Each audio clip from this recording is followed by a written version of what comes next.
Well, good afternoon, everyone, and welcome to today's webinar, Working with Parents Affected by Alcohol and Other Drug Use, Considering the Needs of Children in Practice. This webinar is co-produced by CFCA and Emerging Minds. Hi, my name is Chris Dolman, and I'm the Senior Workforce Development Officer at Emerging Minds, the National Workforce Centre for Child Mental Health. And in today's presentation, we'll be discussing the importance of not overlooking, in fact, attending to the needs of children affected by parental substance use and how practitioners can enhance their child-focused practice. So, yeah, welcome to you all. I'd like to begin right from the start by actually introducing our great team of panellists today. We have four really experienced and presenters that are bringing quite diverse perspectives into this issue.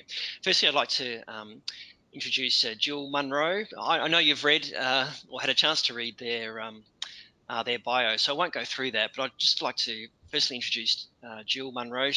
She's a social worker who's worked in this area for many years. And Jill, you have worked in this field for a number of years. What is it that's kind of drawn you to this area? What is it that sustained you kind of in this area of work? Hi everybody. What sustained me? I actually love this working in the drug and alcohol field. It's been a really challenging but wonderful experience, I guess, over the years that I've been working in the field. I think that there's it's just a really interesting area to practice social work, I suppose. I love working with people who experience significant social disadvantage, I guess, and really doing some advocacy work around that. But I also love the drug and alcohol sector because it's always been, to my mind, quite an innovative sector to work in. It's a fairly open sector to new practices and so on. So that's also been something that sustained me in the role, I guess. Yeah, great. Thank you, Jill. And Lisa, you've been a senior social worker at Jarrah House for a number of years as well. What is it that's kind of captured your interest about this area of work over such a long period of time? Oh, hi, Chris. Hi, everybody who's joined us. Look, child protection has always been my focus in my social work career, and as part of that, drug and alcohol, because it does impact on so many families. I was lucky enough to work with Jill recently in Emerging Minds to develop an online learning course specifically around drug and alcohol and its impacts on parents or parenting, and that's just a real passion for me. So I'm happy to be here today, share some knowledge and ideas. Great, yeah, we're glad that you're contributing today as well. And Yinka O'Layton, you've had lots of experience in working with parents and are currently studying Masters in Social Work and working at Jarrah House. What is it that's captured your interest around this area of work in particular, do you think?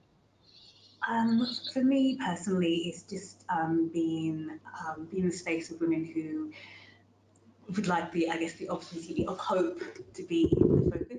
I think sometimes they come to a space where they have a lot of hope in their lives, and I think we're able to kind of be in a space where we can give them some hope and some strategies to kind of overcome where they're at, and so they can make different choices long term. So that's what's kind of sustained me, and that's why I've also drawn me to social work as well. Thank you, Yinka. Yeah, welcome. And I'd also like to welcome Sarah Kendrick, who is a mother and has lived experience of alcohol and other drug use and mental health issues. And Sarah, yeah, we're really delighted that you're a part of this presentation as well. How come you decided to accept the invitation to join Lisa and Yinka and Jill in this webinar? What was it that interested you in that? Thanks, Chris. I went through Jarrah House and completed the program last year, and I have a soft spot for Jarrah. They really helped me get back on my feet, and I'm at a place in my recovery now where I feel like I want to give back and share the knowledge that I have with other people and maybe help. Yeah, terrific. Well, thank you. Yeah, that's for your generosity and offering your knowledge for us all today as well, alongside our other presenters. So in terms of, there are a few housekeeping things I need to actually run through before, but actually no, I'll acknowledge country now. That might be a good step. So I'd like to also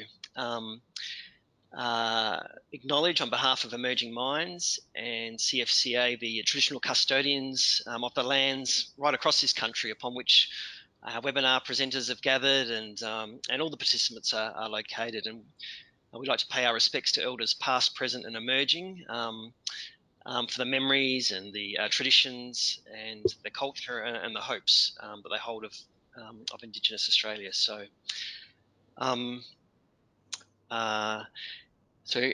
following that acknowledgement, there are a few housekeeping matters that I'd like to sort of bring to people's attention. Of course, as you know, if you've been a part of CFCA webinars in the past, that one of the core functions of the CFCA Information Exchange is to share knowledge. And so we'd really like to invite you all to submit questions via the chat box at any time during the webinar. And we hope to respond to these questions at the end, the last section of the presentation. We'd just like to say, if we don't get to any of your questions, that we'll publish those along with your first name on the CFCA website, and there'll be a response provided on the website as well after the webinar. If you don't want your question or your name published, please mention that. We'd also really like to continue this conversation that we begin today, and so we'll be setting up a forum on the CFCA website where you can discuss the ideas and the issues that are talked about today, or raise additional questions for our presenters, or there'll be other resources that'll be available for you on there as well. So we'll send you a link to all of that after today's presentation. At the end of the webinar today as well, we'll also there'll be a short survey window that will open, and we'd really appreciate your feedback. That helps us all get better at what we do. So if you can do that, that'd be terrific. Please remember that this webinar is being recorded, and so the audio, the slides, the transcript will also be made available on the CFCA website, and also the CFCA YouTube channel as well in the next couple of weeks, next little while. So having kind of mapped that out, I'd also like to just run through the learning objectives for today's webinar. So kind of what's ahead. And so today's panel will be looking at like a definition of child mental health and what is supportive of child mental health, and also gain a clear understanding of how parental substance use can impact on children, as well as some of the complexities and other issues to consider that intersect with that. And also how providing support for parents can have a huge and significant impact on children and families as well, in terms of how they navigate through these waters. We'll also be looking at how child-focused practice can be used to identify and actually strengthen families. And as I mentioned, there'll be time for questions as well. So the overall, I guess, objective of this webinar workshop is really to be understanding the impact of parental alcohol and other drug use, how that may be impacting on parenting and, of course, on children's social and emotional well-being, and the role that practitioners can play in supporting the mental health of children in those circumstances. So that's a bit about what's ahead in this next little while, next 50 minutes or so. So I'd now like to hand over to our presenters, and Jill is going to begin. So thank you, Jill. Yeah, so what do we mean when we say child mental health? I think that sometimes we tend to jump to the pointy end of what we think child mental health might be, and that's around diagnosing and formal interventions. But child mental health actually exists in a wider ecology. So it's about parenting and secure relationships with others and community connections, and a whole range of things that support children to have good mental health, much the same as adults, really. So, I mean, it can be viewed as a continuum of care kind of thing, where you've got, you know, really well rounded and good mental health at one end of the spectrum, with, you know, children that are experiencing quite significant mental health problems at the other end of the spectrum. But really, most children and infants actually experience good mental health and well-being. They can meet challenges and express and regulate a range of emotions, explore their environment and form secure relationships, all within the context of their age and developmental stage.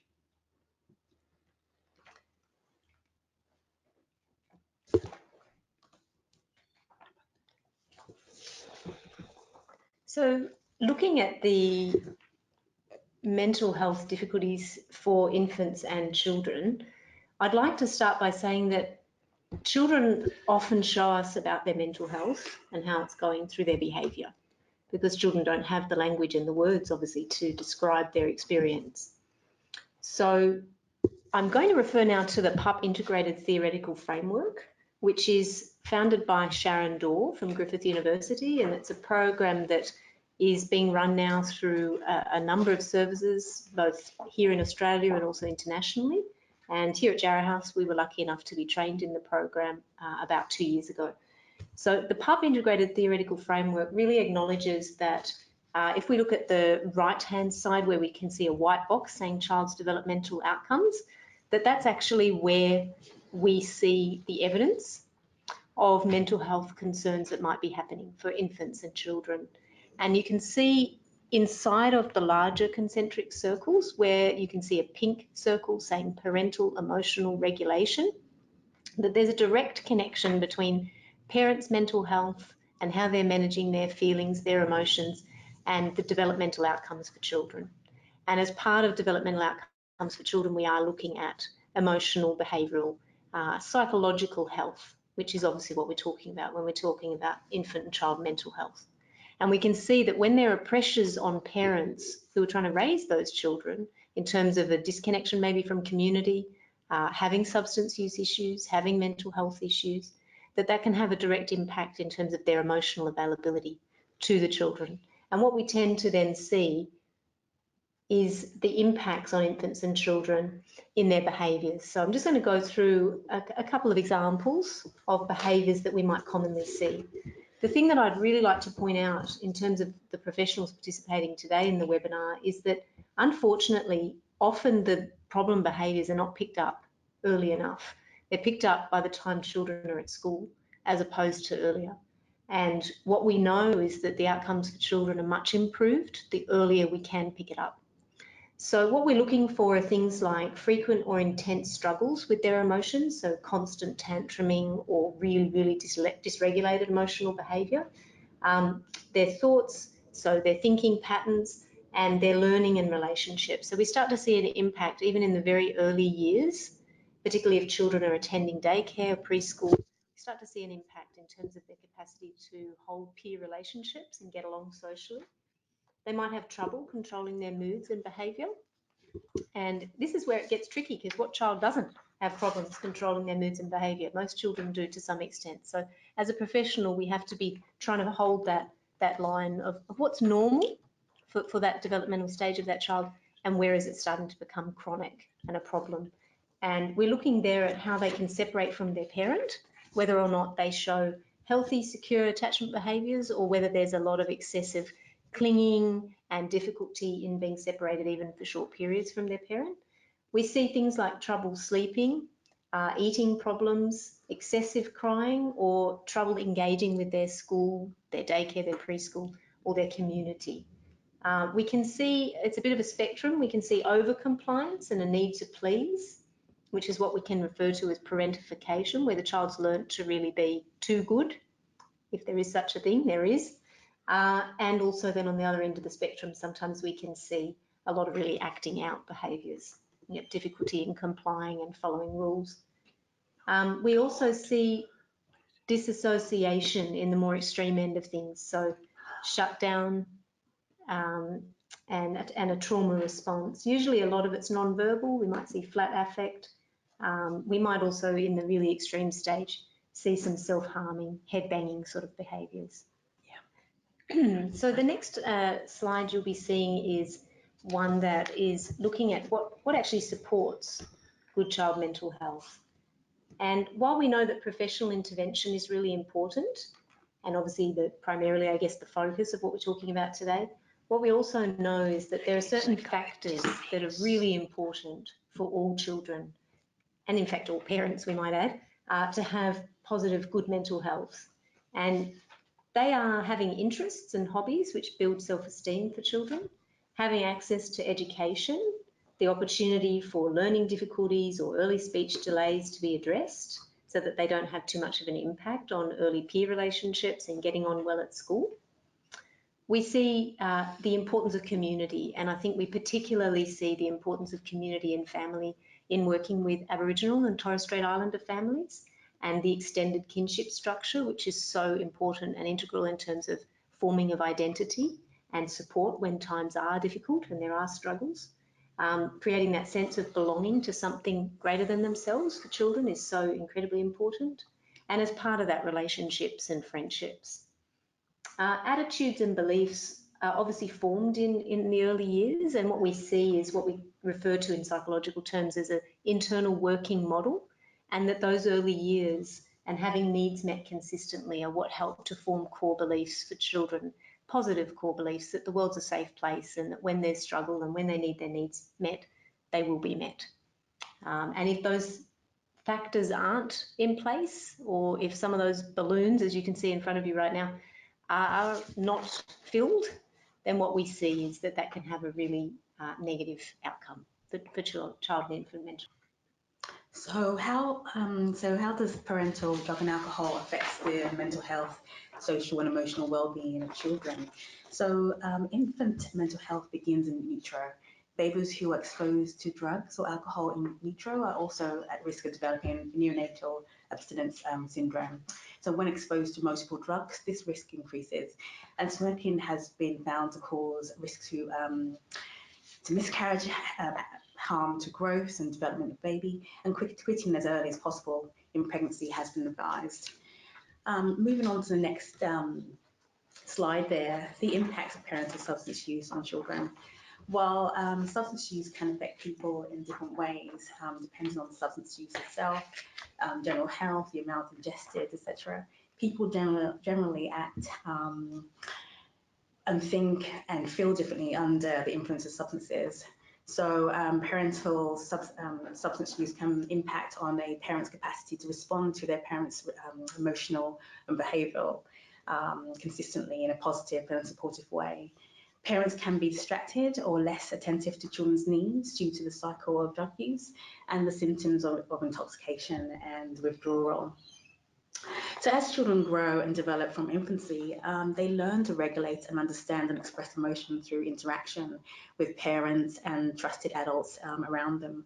A safe and reliable, nurturing parent-child relationship is crucial to the social and emotional well-being of children between the ages of 0 to 12. Infants are known to communicate in ways with non-verbal language, such as facial gestures and crying. Very young children also communicate their needs through behaviours. Parents who use substances may not pick up on signals or behaviours that indicate that children are trying to communicate with them. And fluctuating moods can result in inconsistent parenting that at times be controlling and also neglectful at times. The unpredictable nature of this fluctuating moods can create uncertainty and sometimes undermine the parent-child relationship. Keeping this in mind can help you to understand that the impact of substance use on a parent's ability to connect and build a strong relationship with their child, and to also form a form of attachment in utero as well. So routines can be disrupted, parents can be less engaged with their children, for example, like playing stories, and they may have never experienced, I guess, themselves regular routines themselves, and may not have the competence to help children with their homework as well. I guess, Sarah, you want to jump in here and talk about the impacts of parental substance use on children? Yeah, so I actually had the benefit of noticing the difference between two of my children's behaviour. I had my daughter when I was quite a bit younger, when I was 20 years old, and I started using when she was about 8 months. And you know, in hindsight, I can look back and see how emotionally unavailable I was for her at that time, and she exhibited some of the symptoms that Lisa had mentioned earlier of the kind of being too good. You know, she was very what's the word, like, you know, she just wanted to comply, and she just wanted to make everybody happy. And I had my son 4 years ago, and the situation was very different. I was married, and was very happy about him coming into the world, and worked very hard to stay in recovery and address his emotional needs as well as his physical needs. And as a result of that, I've been able, like I said, I've been able to see the difference in being emotionally present and emotionally unavailable, and the effect that has on children. I've also had a relapse, you know, in the last year and a half, and I've noticed a difference in my son's behaviour from when I was in recovery to when I started using again. And you know, the difference is quite significant. He went from being very secure and happy, you know, to being whiny and tantruming all the time, and hitting me, and almost regressing in his, you know, emotional development. So looking at the impacts of parental substance use on children, Sarah, did you want to talk to that a little bit in regards to the circles? Yeah, I think I covered it with what I just said, but... So what you were saying, Sarah, is really that you saw a difference in terms of how you perhaps parented the kids at the time when you were under the influence of substances, and that you could see that had a direct response in terms of how they then behaved or responded to you or to others. Yeah. I definitely had less patience. I didn't have the patience and the time and energy to, you know, sit down and help them work through their emotions. It was, you know, it was just kind of, I don't know how to explain it.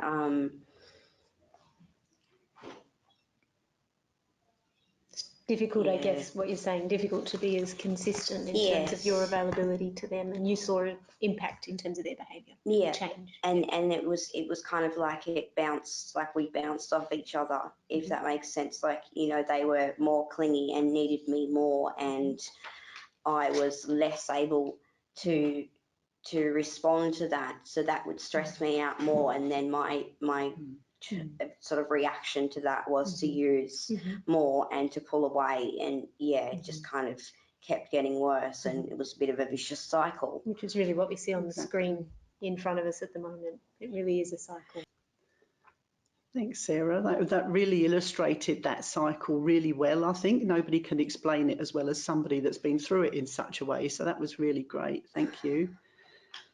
So we're moving on to other points to consider. So, and I guess this is just that substance use doesn't always just exist in isolation, which I think most people that work in the sector or who've worked with people with substance use issues would be aware of, but let's just recap anyway. So there's often things like mental health concerns. There may be family and domestic violence.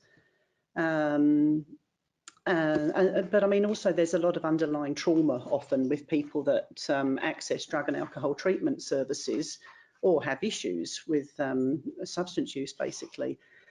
And that can impact people across all the whole spectrum of society, I suppose. But I think when you're experiencing other disadvantages, such as insecure housing, intergenerational disadvantage and poverty, you know, all of these things can really be cumulative harms that just make life so much more difficult and make it much more difficult to actually get into recovery from your substance use, and can just be additional stressors for parents which impact children, of course.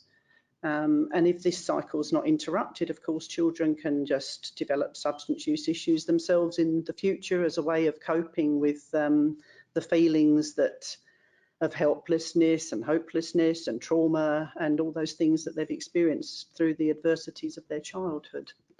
So as mentioned on the slide, other coexisting complexities often include things like physical health, long-term chronic physical health concerns, intellectual and learning disabilities, cognitive impairment sometimes through long-term chronic use, low educational attainment, chronic pain, I think we've mentioned.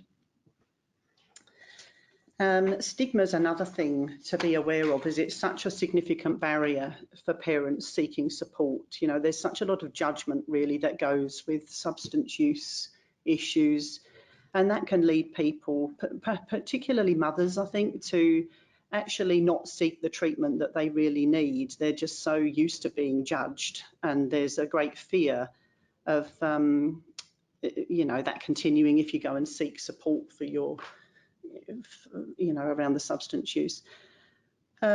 Mothers, in my experience anyway, seem to be more harshly judged, and I think it's around the dominant discourses around the good mum, that mums, when they have babies, they're automatically going to love those babies, want to know how to look after them and respond to them, put all their other stresses aside and focus on the baby. And of course, that's not true for many, many women. It's a big adjustment to get used to having a baby in your life. But particularly if you have underlying trauma or you've got other issues that you're coping with, you know, such as financial disadvantage, you might have to do your compliance with Centrelink. And I mean, these sorts of stresses are huge when you're already under the pump, basically. And of course, all of this will be impacting children in the family and the way that the mother or father actually is able to attach and bond with their child. Pregnant women, of course, pregnant women that use substances probably face the strongest judgment, because there's something really confronting about seeing a woman who's pregnant using substances. Sarah, yeah, definitely jump in, definitely. Go ahead. Yeah, I have a good experience of being judged very harshly. As part of the intake process to come into Jarrah House as a resident here, I needed to have a mental health report filled out by a GP. Excuse me. And I went to my local medical centre, which I was a regular patient there, and most of the doctors, you know, knew me pretty well. So it was, you know, it should have been just a fairly straightforward procedure. I would like to mention, just as a bit of a side note, my husband died of a drug overdose a couple of years ago, and that preceded my relapse into my heroin use again. So I'd been using for a few months. I was trying to get myself into rehab. I had already gone to a public methadone clinic, and gotten myself onto the OTP, and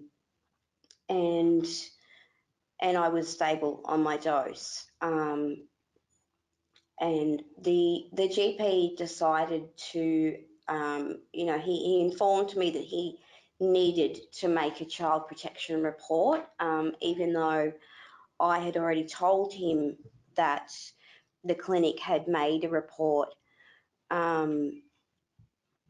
When, you know, I think it's just a standard procedure when someone is presenting at the methadone clinic, they just ring FACS and kind of give them a heads up and, you know, talk to them, what do you think? And FACS had actually said to them, like, we're not concerned. So you'd had you such know. a tragedy and you had a relapse, and then you were proactively seeking help, Yeah. and you felt the response you got was quite judgmental. What could have been more helpful? I mean, what would you have preferred that GP to offer to you that would have felt less judgmental and more helpful? Perhaps just filling out the mental health report and, you know, maybe taking my word for it that there'd already been a couple of reports made and FACS weren't concerned because I was actively seeking I got myself on the methadone. I was actually actively seeking to get into rehab.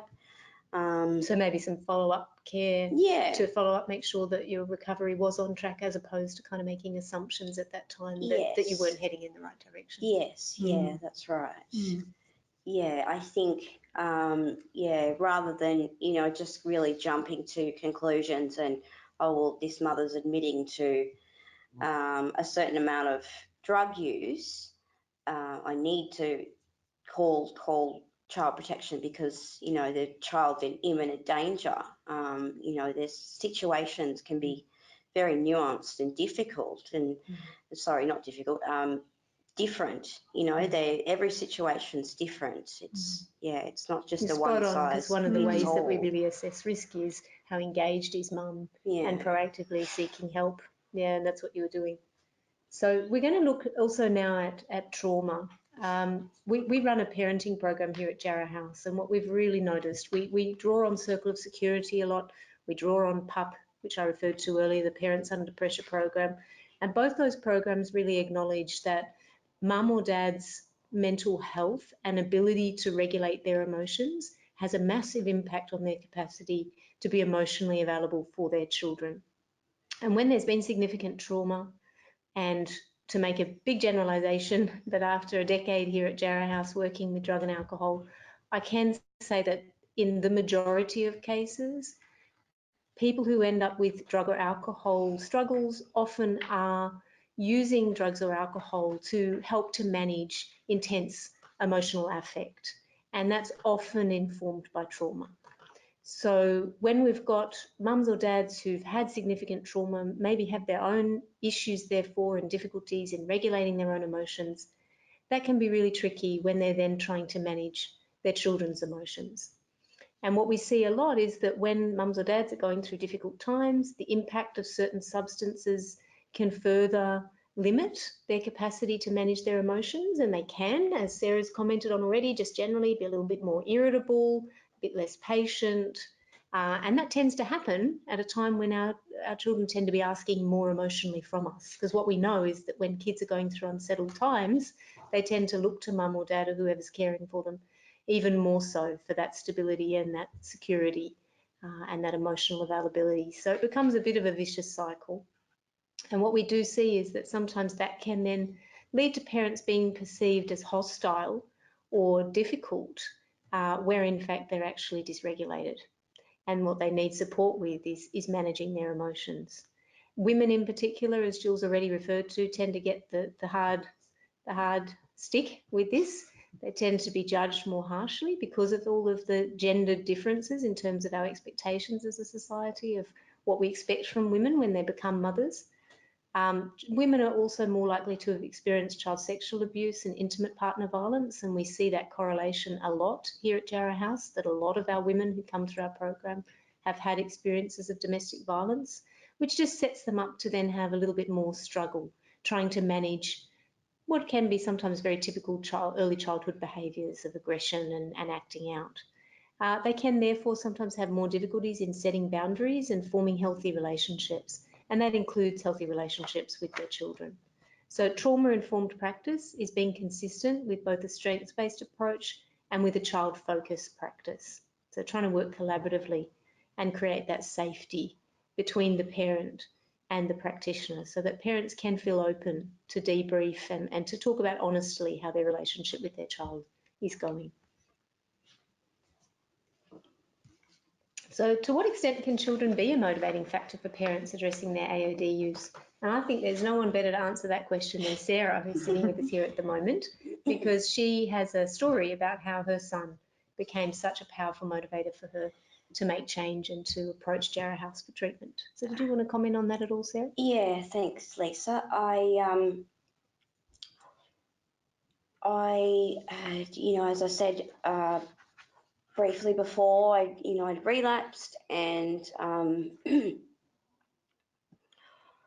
I was looking at, I have an older child, and she lives with her father, and that is because of my drug and alcohol use. I have a good relationship with her now, but she was taken from my care by her grandparents, and I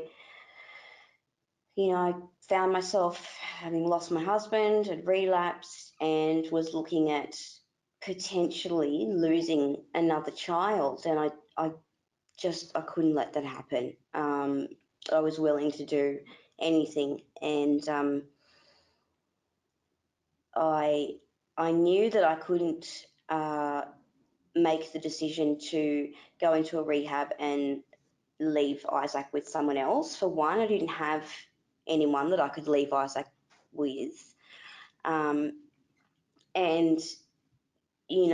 two, he wouldn't have coped with that. It was already extremely traumatic losing his father, even though he was quite young. He knew that something was wrong, and like I said, I was just willing to do whatever I had to not lose my little baby. He has been the reason that I've gotten out of bed every day since I lost my husband. And I'm just extremely grateful to programs like Jarrah House that actually enable me to seek treatment for myself and still have my child by my side. And what we see a lot in our house in substance is that often women in particular, I can comment on it, the long periods of substance use can erode that sense of self-esteem and that sense that they deserve a life that's more worth living. And so sometimes the way in for professionals is through that motivation of doing it for the kids. And then what we hope, and I think what, Sarah, you probably found here at Jarrah House, is that then you find recovery for yourself. Yeah. So recovery is not just about doing it for the children, but that's a way in. And we see that a lot in terms of using that as a motivating factor. So in order for that to be a motivating factor, we have to work collaboratively with parents, and we have to acknowledge them as parents, and we have to keep children very much in mind, even when we're working with the adult client. Thanks, Lisa. So in what way does support for parents increase possibilities for addressing problems faced by children and families? Practitioners who work with adult focus services are well placed to make a positive difference in children's life by adopting a child focused practice. Children's social and emotional well-being can be supported, and that can be buffered by the impact of parental substance use. For older children, this can be achieved when parents are able to have conversations with their children about the difficulties they're facing, which breaks the culture of secrecy that often occurs in families where a parent has a substance issue. Parents may feel significant guilt and shame about their parenting, when it can be very disempowering for some parents. And I guess a child-focused practice can help parents to build on their strengths and address challenges, which in turn will strengthen the family overall. Working with parents who feel shame often offers opportunity to discuss what hopes and dreams they have for their children. Shame is often an indication of a gap between these hopes and dreams and what's actually reality. And if a professional like ourselves can work from a place with curiosity in a way that offers support for parents to support the causes of these gaps and can help them make some kind of plan long term. And I guess, Sarah, we've spoken a lot about kind of services you were able to access in the community, and there's probably one or two services that worked kind of more in your favour than others? And Yeah. would you like to talk to that? Yeah, I have found. Can I name them? The service. Yeah. So there's Maybe one. not the ones that weren't so good. No, I wasn't going to go there. No, I was just going to mention the Junction Neighbourhood Centre in Maroubra Junction has been absolutely fantastic. They provide a real wraparound support, and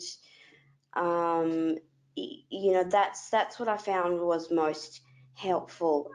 Having someone, I had someone explain it to me that because I had fax involvement, and then they handed it over to Brighter Futures, and they explained it to me that Brighter Futures was, in a sense, an advocate for Isaac, and the Junction Neighbourhood Centre was an advocate for me.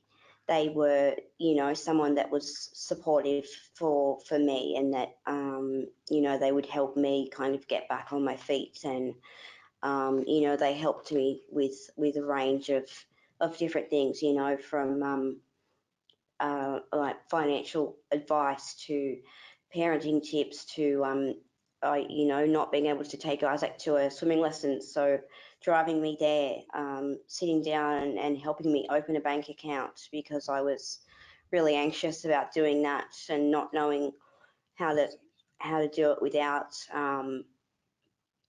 you know, stuffing up. I wanted to make sure that I was getting the best deal with my bank account, my savings accounts, and you know, there was no kind of job that was too silly or too small for them to be helping me with, and that's what I found was most useful. So what you're saying is that what worked for you is a service that was a bit of a one-stop shop. Yeah. And that it was practical.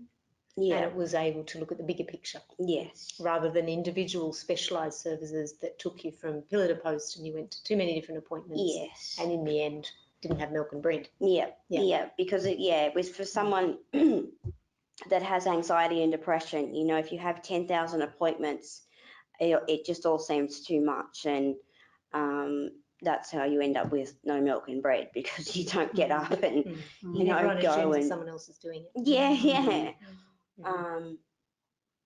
Yeah. Thank you so much, Sarah, for sharing that. Thank you. So, so how can a child-focused conversation with parents identify and strengthen protective factors for their children? Respectful practice can sometimes be challenging where parents exhibit hesitancy. The parents can appear, I guess, secretive, though they are putting substance. It's like they're putting the substance ahead of their children in some ways. This demonstrating respect where there's hesitancy is challenging, but can still be possible within the context of a child-focused practice. So, and then looking on to the next slide there, how can child-focused conversations with parents identify protective factors for children? Collaboration is key here. Using a strength-based and hopeful approach supports parents to recognise their strengths where things are going well in their relationship with their children. Parental substance use can sometimes lead parents to develop this strong internal critique, leaving them unable to see the positive in anything. Building on a parent's sense of self-efficacy helps them think about possibilities for strengthening their relationship with their children. A collaborative approach is essential for supporting parents to develop a constructive relationship with child protection workers, and which in turn, I guess, empowers them in a way that where they want to make the contact and make reports on progress. This approach to working with parents focuses on a parent's skills and resources rather than their shortfalls and their limitations there. And I guess to refer to the last slide, we can't shy away from making child protection reports. It's part of our responsibility as professionals when we're working with families. But as the slide states, and as I think Sarah's shared with us clearly here today, doing that collaboratively and with follow-up care is really important, and recognising where the parent is at. If they're at a point of engagement and they're radically making changes, that's not the best time to be making reports where it feels punitive. That's where collaborative care and follow-up care can really be much more useful. Brilliant. And that's the end of our formal part of the presentation. Great, thank you. Yeah, thank you very much, Jill and Lisa, Sarah, Yinka. We've certainly had a number of questions coming through and comments really acknowledging all of your contributions, including Sarah's. So thank you. But yeah, I'd like to sort of relay to you some of the questions that have been coming through, relay to the panelists. Gosh, where do I start? There's a question really in relation to when practitioners are responding to parents who are living with that stigma that you referred to earlier, and are living with kind of strong judgment about their circumstances. And there's been some questions a bit more about how practitioners respond to this. How do you kind of get off to a good start so that the stigma and the judgment doesn't get in the way of your work? You know, what kind of enables what early on enables a good start? What good practices can be employed? I'm thinking in terms of where we start here at Jarrah House. When mums arrive here at Jarrah House with their children, quite often we can see a lot of problematic behaviours in the children, and mum will often report that, you know, they're not coping, that the child is having a lot of tantrums or lots of acting out behaviours, and they don't really know where to start. And we use a tool here called KIPS, which is the Keys to Interactive Parenting Scale. And that looks at 12 key behaviours. And it's a strength-based tool. We video mum and child having a play for about 20 minutes. And then we use that video footage to actually show mum what's going well. Because there's always something, whether it's just the way that they share a moment of delight in the 20 minutes, or whether it's that mum makes ongoing attempts, even when it's difficult, to try to sit next to the child and engage in play, even if the child is acting out and they're needing to set limits at the same time. There's always something positive to pull out. And then from that place of strength and focus on the positive, we might choose just one area for growth. And it's always helpful to employ the parent in those conversations and find out what they are wanting to change. So where are they in terms of the cycle of change? Are they ready for change? Are they seeing it as a problem? As opposed to the professionals telling them it's a problem. And you can guarantee that if a parent is presenting and disclosing substance use, they're seeing it as a problem. So not shying away from that, not being afraid to notice that parenting can be impacted negatively by substance use, giving parents an opportunity to speak to that, and then also drawing out their strengths and their courage in terms of seeking treatment. So just coming from that point of view of seeing what's going well at the same time as looking at areas for growth or change. Can I just quickly speak to it from a mainstream drug and alcohol treatment setting? Sure. So, you know, we would often have women, mainly women, I guess, who would turn up at the service with often quite difficult behaviours. So it might be quite aggressive, defensive, hostile, and that could be really judged, very easily to judge that. And I think the importance of a trauma lens is just so important in actually engaging women and some men as well, you know, in treatment, basically. So that's, you know, the stigma and the trauma behaviours, I guess it's all about a non-judgmental, accepting, warm, genuine kind of approach to really build up some trust in the relationship. And to me, that was the best way of actually engaging people into treatment. And sometimes it is actually giving mums permission, or dads, to say out loud that parenting is not something that they can continue to do day to day in that time. You know, that maybe it's about the conversations of looking at kinship structures and supports. So actually being willing to have that conversation, because I think, again, as professionals, sometimes we can shy away from that conversation. But sometimes it is actually to make it okay for the mother or the father to announce that, you know, at that time maybe they're not in a situation where they can continue to do the day-to-day caring, and that they do need a bit of respite, whether that's formally through the system, the child protection system, or through kinship structures, until they can get back on their feet again. because what we How do know you is create? that detoxing and you know, going through rehabilitation and getting into early recovery with children alongside is challenging, and we see that here. And sometimes it is about mums exploring other options, or dads.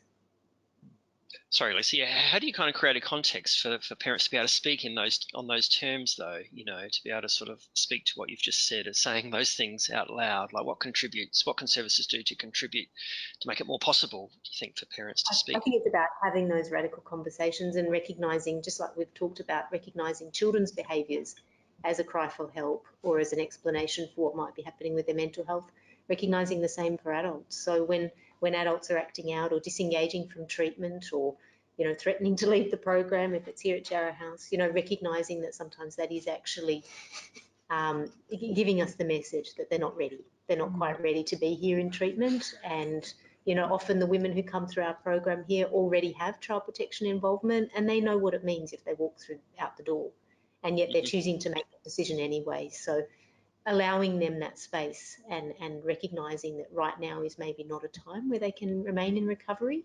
They're not ready or able to give up substance use, and that therefore it is about opening up those dialogues and exploring options for safe caring for the children in the meantime until they are in that space. That actually kept me here at Jarrah. I came back for a short stay for a few weeks, and both times I didn't have, I don't think I had like specific formal kind of full-on facts involvement, but you know, I was aware that it would highlight two facts that I wasn't ready as such to do what I needed to do, and that was very apparent to me. You know, that if I chose to discharge myself, then that could be seen very negatively, and I chose to stay. I many times packed my bag and then had to go and unpack it again 2 hours later because I decided that I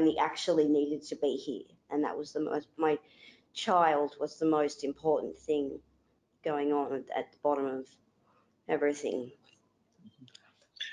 Thank you, Sarah. Yes, and also Lisa, for your response to that question. There has been a couple of other questions, at least around the link, I guess, between parental substance use and trauma. And Jill, you spoke a bit earlier about bringing a trauma lens to this work, and you know how, among other things, a non-judgmental approach can contribute to building trust in the relationship. Does the trauma lens, in your experience, in your services experience, does that also shape kind of where you put the focus, what the sort of things you ask about or inquire about in any way as well, that would be helpful for services to keep in mind? Yes, it does. I mean, it definitely underpins most practice, really, from, you know, and that's from a mainstream drug and alcohol setting. Most people, or many people that walk through the door certainly have underlying trauma. So it's about sort of, you know, trying to create that place of safety and trust, and adapting the service as far as possible to meet the person's needs where they are, and that is possible. So the small things can be done that can actually make somebody feel much more willing to engage, or happy to engage, trusting to engage, and that might be things like additional follow-up texts, conversations, quick chats in between appointments. It might be additional appointments. It might be sort of really talking to the person about, you know, what else is going on in your life. If they're facing insecure housing, Centrelink compliance, don't have enough money to put any food on the table, don't have clothes, then they're not going to start to be, well, they're just not going to be able to start any therapeutic work. So it's also about being really mindful of those basic case management-y type things that will actually take some of the chaos and pressure off for somebody to engage with treatment. How important is that, do you think, to put that focus on that broader context, given that often, I guess, a number of the people you all work with, the trauma is not past, is it? It's kind of present. Yeah. And they often say women are living in contexts where they're quite vulnerable, or ongoing suffering or oppression. Like, I'm interested in kind of what you've noticed about the difference what you've just described, Jill, those kind of conversations can make women, and I guess for the practitioners working with them to be able to have those conversations? I think they're essential because you're meeting the person where they're at, rather than using your own agenda of where you think they should be going and what they need to focus on. It's really about listening more to the stressors in their lives and doing what you can to help. I mean, obviously you're not going to be able to find houses or things like that necessarily, but there's always something you can do that you know, can help to start to mediate some of those initial stresses and crises that come with an initial engagement. And that also builds trust. When somebody feels like they're actually being listened to, then they're far more likely to keep coming back, because these initial real, you know, really valid stressors in their lives are actually being listened to, and somebody's doing something about them. I mean, I remember having a woman come in who'd lost her phone charger, and it was as simple as being able to charge the phone. You know, just little things like that. Find somebody else in the office that's got a phone charger and charge her phone for her. You know, that might not be part of core business, but it does. It's really easy to do, and there are many little things like that that can make a big difference, really. Yes. No, thank you. Yeah, that question of mine was based on a question from one of the participants in the webinar. So thank you for that. We're nearly out of time, but I just want to ask a question too that's come through around how long-term chronic use of substances can sometimes lead to cognitive impairment in parents, which can in turn, I guess, limit sometimes people's capacity to participate fully in the programs or the services that are on offer. Like, with this in mind, like, how does this affect practice or service delivery? Are there ways that this can be accounted for that don't kind of exclude people or in some way? We include a cognitive remuneration program here at Jarrah House for that exact reason. Okay. We don't even really know the long-term impacts of methamphetamine use at this point. Alcohol, it's sort of already emerging, I guess, in terms of the impact, but other substances, it's you know, we have less knowledge at this point. But what we do see anecdotally is that women have more chronic issues with emotion dysregulation. They're more likely to be impulsive in their behaviours, higher levels of irritation, less tolerance and patience, and all those things impact in terms of being a parent. Not to mention, obviously, the capacity to learn. So what we've found is that women definitely need intervention, and there's services out there. We can do the MOCA assessments to work out if there's cognitive impairment, but what we know for sure is that the brain is also able to regenerate. So getting mums and dads into treatment, getting them access to clean recovery time allows them to have the opportunity for that regeneration to occur. So that's a good starting point. In terms of working with those behaviours in the meantime, we use the program of dialectical behavioural therapy here, which we find to be very effective in working with women who do have cognitive impairment, because it focuses very much on distress tolerance and emotion regulation skills, which is often what's lacking. It's a skill deficit, and then there's also the cognitive impact. So it's hopeful. It's not that that impairment has to be a permanent state and that it's not workable, but it is acknowledging that you are working with a level of, I guess, skill deficit, whether that's from a cognitive deficit point of view or whether it's also learned behaviours or the lack of opportunity to learn coping behaviours in the early years. But all of that adds complexity in terms of engaging people into treatment and keeping them in treatment and keeping them in recovery. Great, thank you. Thank you, Lisa. Thank you. We need to actually finish the webinar there. So again, I'd like to thank each of our... Before you finish, sorry, can I just quickly mention and give a plug to Emerging Minds resources around a child-focused practice with parents with substance use issues. So Certainly. There's some brand new suite of resources on our website which are freely available. And that's all. Thank you very much. Yes, and there'll be links available to that website as well on the CFCA webpage. So no, but thank you for stating that, Jill. Thank you, Jill Munro, Lisa Hoffman, Yinka Overton and Sarah Kendrick for your contributions to our understanding of this issue today, and thanks everyone for tuning in, for attending virtually this webinar. And yeah, please follow the links on your screen and complete the survey as well. And yeah, we look forward to you joining us joining you again next time. So thank you. Thank you.